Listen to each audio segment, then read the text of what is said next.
கொடுக்க வேண்டாம், வைக்கோல் அவர்களே சேமித்துக் கொள்ளட்டும் என்று சொல்லி వారికి గడ్డి గాని ఏమి ఇవ్వద్దు, పొయ్య గాని ఇవ్వద్దు, వాళ్ళే అన్నిటిని కూర్చుకొని వాళ్ళే కూర్చుకోవాలి. ஆனால் அவர்கள் செய்ய வேண்டிய செங்கல் வேலையை சரியாக செய்து முடிக்க வேண்டும். గమనించండి, వాళ్ళకి ఇవ్వాల్సిన గడ్డిని అయితే ఇవ్వడు, కానీ ఏం చేయాలి తెలుసా, వాళ్ళకి చేయవలసిన ఇటుకరాలను కరెక్ట్ గా చేయాలి. இஸ்ரவேல் ஜனங்கள் வைக்கோலுக்காக பல இடங்களில் தேடி அலைந்து திரிந்து மீண்டுமாய் தன்னுடைய வேலை செய்கிறார்கள். ఇశ్రాయేలు ప్రజలు గడ్డి కోసం అనేక ప్రాంతాలు తిరిగి మరలా వారి పని వాళ్ళు చేస్తూ ఉండేవారు. இதுவரை வைக்கோல் அவர்களுக்காக வைக்கப்பட்டு கொடுத்தார்கள், ஆனா இப்பொழுது வைக்கோலை அவர்களே சேமிக்க சொல்லுகிறார்கள். ఇంతవరకేమో వాళ్ళకి గడ్డి అంతా ఇచ్చేవాళ్ళు, కానీ ఇప్పుడేమంటే ఇశ్రాయేలు ప్రజలకి గడ్డి ఇవ్వకుండా మీరే పోయి గడ్డి కోసం రావాలి, ఎదుర్కొంటూ రావాలి అన్నాడు. அது மாத்திரமல்ல, అంత మాత్రమే కాదు, அந்த வேலையை தாமதமாக செய்யும் பொழுது அவருடைய அதிகாரிகளை அடிக்கவும் செய்கிறார்கள். ఒకవేళ వాళ్ళు గడ్డి ఇప్పుడు ఇవ్వరు, గడ్డి వెళ్ళి తీసుకురావాలి, అన్ని చోట్లకి వెళ్ళి తీసుకురావాలి. ఒకవేళ గడ్డి ఆలస్యమే, పని కొంచెం ఆలస్యమైతే వాళ్ళ నాయకులు మీద కొట్టేవారు.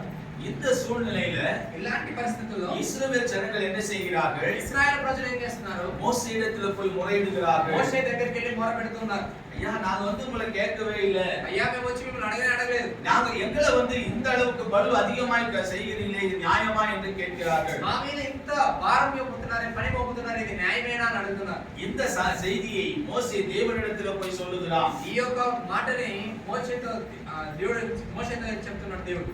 மோசே என்ன கேட்கிறார்? మోషే ఏమంటున్నాడు? தேவனிடத்துல போய் கேட்கிறார். దేవుడి దగ్గర అడుగుతూ ఉన్నాడు, ஆண்டவரே, இந்த ஜனங்களுக்கு பொல்லாப்பு தீங்கு வர பண்ணினது என்ன என்று கேட்கிறார். అప్పుడు మోషే వచ్చి దేవుడు అడుగుతున్నాడు, ఇలాంటి భారము, ఇలాంటి కీడు, ఇంత పని రావడానికి గల కారణం ఏంటి అని అడుగుతున్నాడు. இந்த மக்களுடைய கடினத்தை பார்க்கிறார்.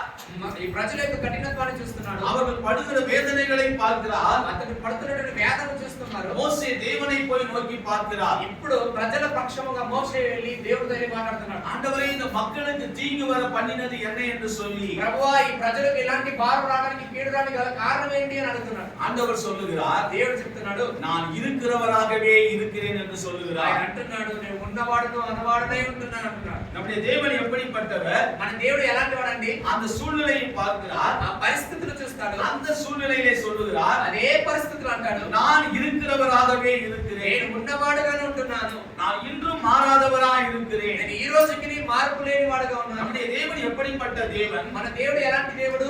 இருக்கிறவராக இருக்கிற தேவனாய் ఆయన இருக்கிறார். ఉన్నవాడును అనువాడునైన దేవుడు అయినాడు. இன்னைக்கு உன்னுடைய வாழ்க்கையிலும் என்னுடைய வாழ்க்கையிலும் ఈ రోజు నీ జీవితంలోనూ నా జీవితంలోనూ நம்முடைய சூழ்நிலைகளை தேவன் பார்ப்பதில்லை. దేవుడు మన పరిస్థితులను చూడట్లేదు. நம்முடைய கடினத்தை தேவன் பார்ப்பதில்லை. మన కఠినత్వాన్ని దేవుడు చూడడు.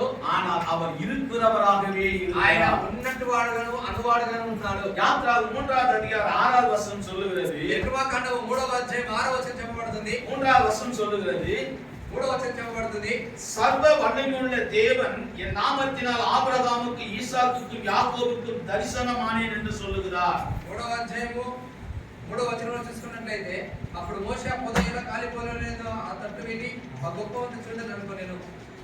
ஆனாலும் అయినను யெகோவா என்னும் என் நாமத்தினால் அவர்களுக்கு அறியப்படவில்லை. అయినను వాళ్ళకి యెహోవా అనే నామము ద్వారా వాళ్ళకి నేను ప్రత్యక్షము కాలేదు అంటున్నాడు. இந்த ஜனங்களுக்கு நான் யெகோவா விதமாக நான் அறியப்படவில்லை என்று தேவன் சொல்லுகிறார். దేవుడు ఏమంటున్నాడంటే, నేను వారికి ఇంతవరకు యెహోవాను దేవుడని ఇంతవరకు నేను కనిపించలేదు వాళ్ళకి. நம்முடைய தேவன் எப்படிப்பட்ட தேவன்? మన దేవుడు ఎలాంటి దేవుడు అండి? அவர் இருக்கிறவராகவே இருக்கிறவர். ఆయన ఉన్నవాడును అనువాడునై ఉన్న దేవుడు. 3வது வசனத்தில் அவர் அழகாக சொல்லுகிறார், 3వ వచనంలో ఆయన అందంగా అంటున్నాడు, நான் சர்வ வல்லமையுள்ள தேவன் என்று சொல்லுகிறார். ఆయన అంటున్నాడు, నేను సర్వశక్తి గల దేవుడును అంటున్నాడు. இன்று நாம் ஆண்டவருடைய சமூகத்திற்கு வந்திருக்கிறோம். ఈ రోజు మన దేవుని సన్నిధానానికి వచ్చాము. அந்த தேவன் எப்படிப்பட்ட தேவன் என்பதை நாம் அறிந்து கொள்ள வேண்டும். ఇప్పుడు దేవుని సన్నిధానానికి, దేవుని సంఘానికి అయితే మనం వచ్చాం. అయితే దేవుడు ఎలాంటి వాడని మనం తెలుసుకోవాలి. அவர் சர்வ வல்லமையுள்ள தேவனாய் இருக்கிறார். ఆయన ఎలాంటి వాడంట? సర్వశక్తి గల దేవుడు అయినాడు. அவர் எப்படிப்பட்ட தேவன்? ఆయన ఎలాంటి వాడు దేవుడు? அவர் உடன்படிக்கையின் தேவனாய் இருக்கிறார். ఆయన నిబంధన కలిగిన దేవుడు అయి ఉన్నాడు. 4வது வசனத்தை வாசிக்கும் பொழுது, 4వ వచనం చదివినప్పుడు, அவர்கள் பரதேசிகளாய் தங்கின தேசமாகிய వారు పరదేశులుగా నివసించిన దేశము கானான் தேசத்தை அவர்களுக்கு கொடுப்பேன் என்று நான் அவர்களோடு என் உடன்படிக்கை ஏற்படுத்தினேன் என்றார். 6వ అధ్యాయం 4వ వచనం అంటారు, మరియు వారు పరవాసం చేసిన దేశమునకు కనాను దేశం వారికి ఇచ్చుటకు నా నిబంధన వారితో స్థిరపరిచితిని అంటున్నాడు. அந்த தேவன் எப்படிப்பட்ட தேவன்? మన దేవుడు ఎలాంటి దేవుడు అంట? அந்த கானான் தேசத்தை அவர்களுக்கு கொடுப்பேன் என்று சொல்லுகிற ஒரு தேவனாய் இருக்கிறார். కానాను దేశాన్ని మీకు ఇస్తాను అని చెప్తున్నటువంటి దేవుడై ఉన్నాడు. அவர்கள் பரதேசிகளாய் தங்கின கானான் தேசத்தை அவர்களுக்கு கொடுப்பேன் என்று சொல்லுகிறார். వారు పరవాసులుగా చేసిన దేశమును కానాను దేశమును వారికి ఇస్తానని అంటున్నాడు. காரணம் என்ன? కారణం ఏంటి? அவர் ஆபிரகாமின் தேவனும் ஈசாக்கின் தேவனும் யாக்கோபின் தேவனுமாய் இருக்கிறார். ఆయన అబ్రహాము దేవుడును ఇస్సాకు దేవుడును యాకోబు దేవుడునై ఉన్నాడు. அவர்களுக்கு வாக்குத்தத்தம் பண்ணினதை அவர் நிறைவேற்றுகிற ஒரு தேவனாய் இருக்கிறார். వారు వాగ్దానం చేసిన దేవుడు నెరవేర్చగల దేవుడై ఉన్నాడు. அவர் ఉடன்பడిக்கை நிறைவேற்றுகிற தேவனாய் இருக்கிறார். ఆయన నిబంధనను జ్ఞాపకం చేసిన నిబంధనను నెరవేర్చే దేవుడై ఉన్నాడు. அவர் ஆபிரகாமோடு உடன்படிக்கை பண்ணினார். ఆయన అబ్రహాముతో నిబంధన చేశాడు. நான் இந்த தேசத்தை உனக்கும் உன் சந்ததிக்கும் கொடுப்பேன் என்று சொல்லி உடன்படிக்கை பண்ணினார். దేవుడు అబ్రహాముతో నిబంధన చేశాడు. ఏమంటే నీకును నీ జనమును వారికందరికీ నీ కానాను దేశాన్ని ఇస్తానని చెప్పాడు. ஆனால் இன்று இருக்கிற நிலைமை என்ன? అయితే ఈ రోజు ఉన్న పరిస్థితి ఏంటి? எகிப்து தேசத்திலே அவர்கள் அடிமைகளாய் இருக்கிறார்கள். ఇప్పుడు మనం యాజకులను చూస్తే వాళ్ళు ఐగుప్తు దేశంలో బానిసత్వంలో ఉన్నారు. பாடுகளை அனுபவித்துக் கொண்டிருக்கிறார்கள். శ్రమలను అనుభవిస్తూ ఉన్నారు. கஷ்டங்களை அனுபவித்துக் கொண்டிருக்கிறார்கள். కష్టాలని అనుభవిస్తూ ఉన్నారు. இந்த தேசம் முழுவதையும் உனக்கும் உன் சந்ததிக்கும் சுதந்திரமாக கொடுப்பேன் என்று ஆண்டவர் சொல்லுகிறார். దేవుడు ఏమంటున్నాడంటే ఈ దేశమును నీకును నీ సంతతి వారికి స్వతంత్రంగా ఇస్తానని అంటున్నాడు. அதை நித்திய உடன்படிக்கையாக செய்வேன் என்று சொல்லி ஆண்டவர் சொல்லுகிறார். దేవుడు దాన్ని నిత్య నిబంధనగా చేస్తానని అంటున్నాడు. ஆனால் இந்த யோசிக்கும் பொழுது ఇలా ఆలోచిస్తున్నప్పుడు இந்த ஜனங்கள் எங்கு இருக்கிறார்கள்? ఈ ప్రజలు ఇప్పుడు ఎక్కడ ఉన్నారు? எகிப்து தேசத்தில் அடிமையாய் காணப்படுகிறார்கள். ఐగుప్తు దేశంలో బానిసత్వంలో కనబడుతున్నారు. நம்முடைய ஜனங்கள், మన యొక్క ప్రజలు, தேவனுடைய ஜனங்கள், దేవుని యొక్క ప్రజలు, கானான் தேசத்தை சுதந்தரிக்க வேண்டிய ஜனங்கள், కానాను దేశాన్ని స్వతంత్రించవలసిన ஆண்டவர் வாக்குத்தத்தம் பண்ணின இடத்தை சுதந்தரிக்கக்கூடிய ஜனங்கள், దేవుని యొక్క వాగ్దానం చేసిన దేశాన్ని స్వతంత్రించుకున్న அந்நிய தேசத்தில் அடிமைகளாய் கடினத்தை கஷ்டத்தை அனுபவித்துக் கொண்டிருக்கிறார்கள். అన్ని దేశంలో వెళ్ళి కష్టాన్ని బాధలను శ్రమలను అనుభవిస్తున్నారు. அவர் உடன்படிக்கை தேவனாய் இருக்கிறார். ఆయన నిబంధన కలిగిన దేవుడై ఉన్నాడు. ஆனால் அங்கு மக்கள் அடிமைத்தனமாய் வாழ்ந்து கொண்டிருக்கிறார்கள் அந்நிய అయితే தேசத்தில். ప్రజలేమో అన్ని దేశంలో బానిసలుగా బతుకుతున్నారు. தேவன் எப்படிப்பட்ட தேவன்? దేవుడు ఎలాంటి గల దేవుడు? அவர் யெகோவா.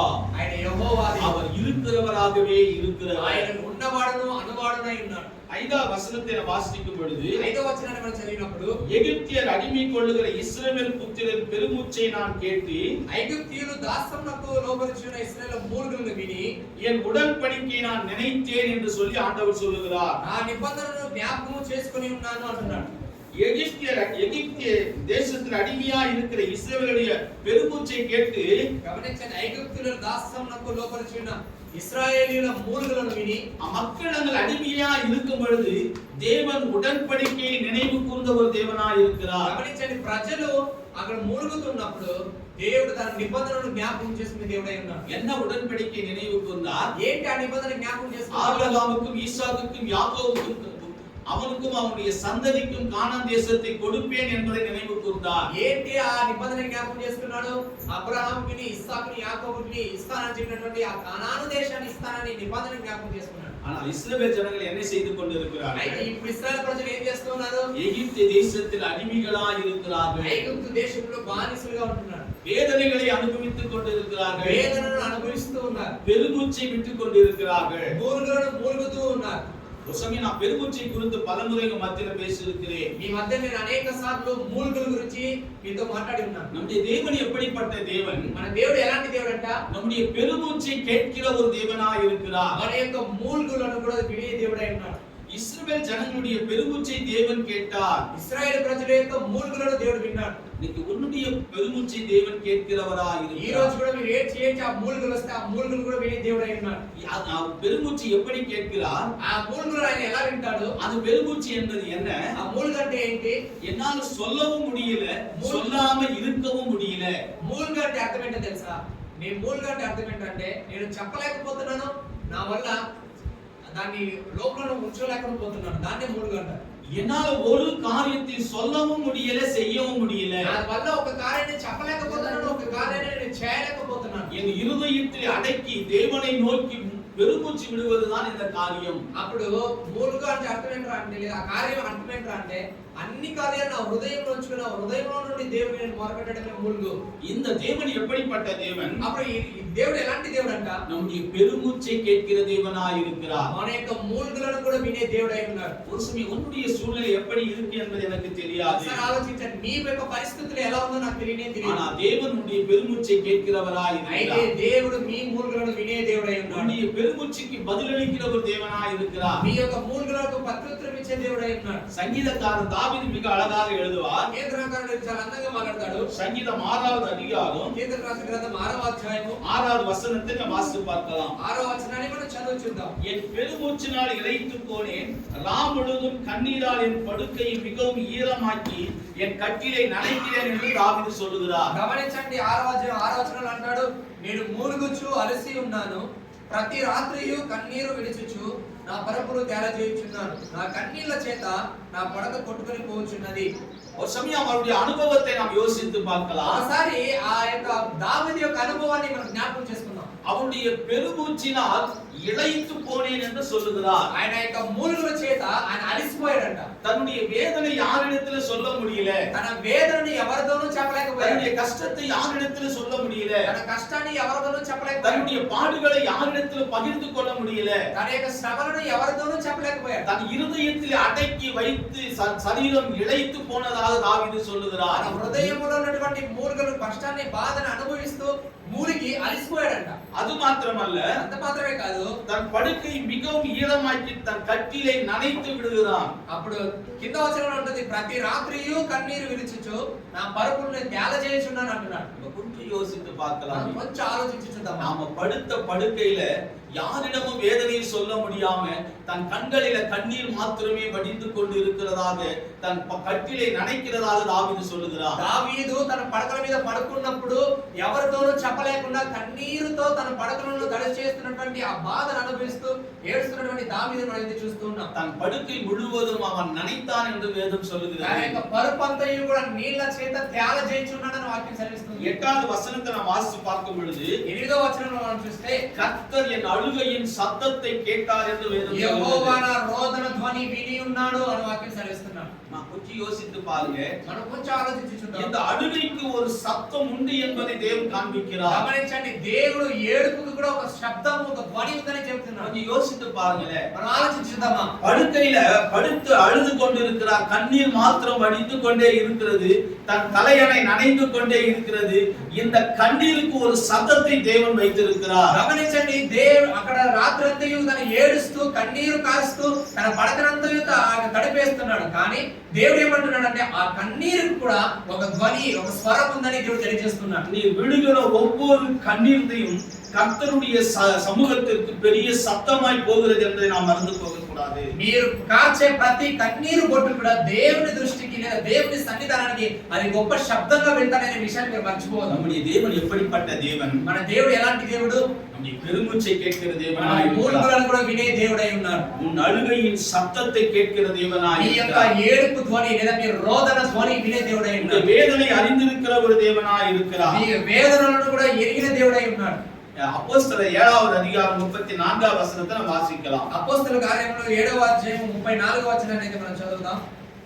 எகிப்தியர் என் ஜனத்தின் உபத்திரவத்தை, எகிப்தில் இருக்கிற என் ஜனத்தின் உபத்திரவத்தை நான் பார்க்கவே பார்த்து, ఐగుప్తులో ఉన్న నా ప్రజల దురవస్థను నేను నిదానించి చూచితిని, அவர்கள் பெருமூச்சை கேட்க அவர்களை விடுவிக்க இறங்கினேன் என்று ஆண்டவர் சொல்லுகிறார். వారి మూలుగలను వింటిని, వారిని విడిపించుటకు దిగి వచ్చి ఉన్నాను అంటున్నాడు.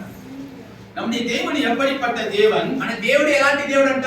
பெருமூச்சை கேட்டு விடுவிக்கிற ஒரு தேவனாய் మన இருக்கிறார். మూలుగలను విని విడిపించే దేవుడై ఉన్నాడు. நம்முடைய சத்தத்தை கேட்கிற தேவனாய் இருக்கிறார். మన యొక్క స్వరాన్ని వినే దేవుడై ఉన్నాడు. நம்முடைய அழுகையின் சத்தத்தை கேட்டு, మన ఏడుపు ధ్వని విని, நம்முடைய பெருமூச்சை கேட்டு, మన మూలుగలను విని அதிலிருந்து நம்மை விடுவிக்க இறங்குகிற ஒரு தேவனாய் இருக்கிறார். అందులో నుండి విడిపించుటకు ఆయన దిగి వచ్చే దేవుడై ఉన్నాడు. நம்ம கொஞ்சம் ஜனங்கள் தான், మనం కొంతమందే, ஆனா உன்னுடைய சத்தத்தை கேட்க தேவன் வந்திருக்கிறார். గమనించండి, మనం ఉండేది కొంతమందే, కానీ మన శబ్దాన్ని వినుటకు దేవుడు దిగి వచ్చి உன்னுடைய பெருமூச்சை கேட்க தேவன் மத்தியில வந்திருக்கிறார். ఆయన యొక్క మూలుగలను వినడానికి దేవుడు ఇక్కడ వచ్చి ఉన్నాడు. எருசலேமுடைய எகிப்தில் இருக்கிற ஜனங்களுடைய சத்தத்தை கேட்க ஆண்டவர் வந்திருக்கிறார். యెరూషలేములో ఉన్నటువంటి ఇశ్రాయేలు ప్రజల యొక్క మొరను వినుటకు దేవుడు దిగి వచ్చి ఉన్నాడు. அவர் எப்படிப்பட்ட தேவன்? ఆయన ఎలాంటి దేవుడు? எகிப்தில் ஒடுக்குகிற ஒடுக்குதலை காண்கிற ஒரு தேவனாய் இருக்கிறார். ఐగుప్తు దేశంలో ఉన్నటువంటి శ్రమలను చూసే దేవుడై ఉన్నాడు. இஸ்ரவேல் படுகிற வேதனைகளை அவர் காண்கிற ஒரு தேவனாய் இருக்கிறார். ఇశ్రాయేలు ప్రజలు అనుభవిస్తున్నటువంటి ఆ వేదనను చూసే దేవుడై ఉన్నాడు. அவர் என்ன செய்கிறாராம்? ఆయన ఏం చేస్తున్నాడంట? அந்த காரியங்களிலிருந்து, அந்த வேதனையிலிருந்து விடுவிக்கிற ஒரு தேவனாய் இருக்கிறார். ఆ కార్యాల నుండి, ఆ శ్రమల నుండి విడిపించే దేవుడై ఉన్నాడు. ஆண்டவர் உன்னுடைய வாழ்க்கையிலும் கூட விடுதலை கொடுக்கக்கூடிய ஒரு தேவனாய் இருக்கிறார். మీ జీవితంలో కూడా దేవుడు, మన జీవితాల్లో కూడా దేవుడు ఒక విడుదల కలిగించే దేవుడై ఉన్నాడు. யாத்ராகமம் 6வது அதிகாரம் 6வது வசனத்தை வாசித்து பார்க்கலாம். నిర్గమకాండము 6వ అధ్యాయము 6వ వచనాన్ని అయితే మనం చదువుదాం. ஆதலால் இஸ்ரவேல் புத்திரரை நோக்கி, நானே கர்த்தர், உங்கள் மேல் எகிப்திய சுமத்தின் சுமைகளை நீக்கி நான் உங்களை விடுவித்து உங்களை அவர்களை அடிமைத்தனத்திலிருந்து நீங்களாக்கி ஓங்கிய புயத்தினாலும் மகா தண்டனையினாலும் உங்களை மீட்டு உங்களை எனக்கு ஜனங்களாக சேர்த்துக்கொண்டு உங்களுக்கு தேவனாய் இருப்பேன். உங்கள் மேல் எகிப்திய சுமத்தின சுமைகளை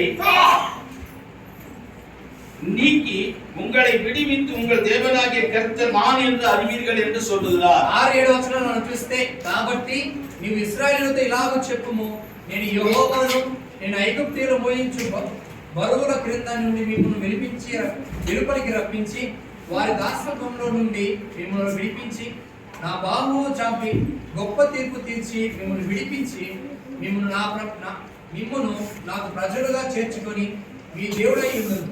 అప్పుడు ఐగుప్తులో బరువు క్రింద నుండి మిమ్మల్ని వెలుపలికి రప్పించిన మీ దేవుడైన యెహోవాను నేనే అని మీరు తెలుసుకుందరు. நாம் என்ன அறிந்து கொள்ள போகிறோமா? అప్పుడు మనం ఏం తెలుసుకుంటామంట? தேவன் எப்படிப்பட்டவர்? ఆయన ఎలాంటి వాడు? உங்களை எகிப்திய சுமத்தின சுமைகளை நீக்குகிறவர் என்று சொல்லுகிறார். ఆయన అంటున్నాడు, మీ మీద ఐగుప్తీయులకు మోపిన భారాన్ని విడిపించే దేవుడై ఉన్నాడు. அவற்றிலிருந்து விடுவிக்கிற தேவனாய் இருக்கிறார். అందులో నుండి విడిపించే దేవుడై ఉన్నాడు. அடிமைத்தனத்திலிருந்து நம்மை நீங்களாக்கி விடுகிற தேவனாய் இருக்கிறார். బానిసత్వంలో నుండి మనల్ని విడిపించే దేవుడై ఉన్నాడు. ஓங்கிய புயத்தினாலும் மகா தண்டனையினாலும் நம்மை விடுவிக்கிற ஒரு தேவனாய் இருக்கிறார். బాహు చాపి గొప్ప తీర్పు తీర్చి మనం విడిపించే దేవుడై ఉన్నాడు. நம்மை மீட்டெடுக்கிற ஒரு தேவனாய் இருக்கிறார். మనల్ని విడిపించే దేవుడై ఉన్నాడు. இந்த தேவன் என்ன சொல்லுகிறார்? ఈ దేవుడు ఏమంటున్నాడు? உங்களை எனக்கு ஜனங்களாக சேர்த்துக் கொள்கிறேன் என்று சொல்லுகிறார். మిమ్ములను నాకు ప్రజలుగా చేర్చుకుంటాను అంటున్నాడు. எகிப்தில் அடிமையாய் இருக்கிற ஜனங்களை மீட்டு ఐగుప్తు ప్రదేశంలో దాసత్వంలో ఉన్నటువంటి உங்களை విడిపించి உங்களை எனது ஜனங்களாய் சேர்த்துக் கொள்வேன் என்று சொல்லுகிறார். మిమ్ములను నాకు ప్రజలుగా చేసుకుంటాను అంటున్నాడు. நான் உங்களுடைய தேவனாய் இருப்பேன். నేను నీకు దేవుడై ఉన్నాను. உங்கள் தேவனாகிய கர்த்தர் நான் என்பது நீங்கள் அறிந்து கொள்வீர்கள். నీ దేవుడైన యెహోవాను నేనే అని మీరు తెలుసుకొందురు.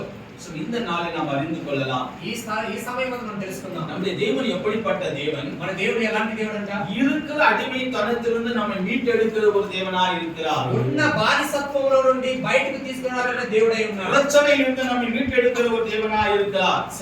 సమస్యలో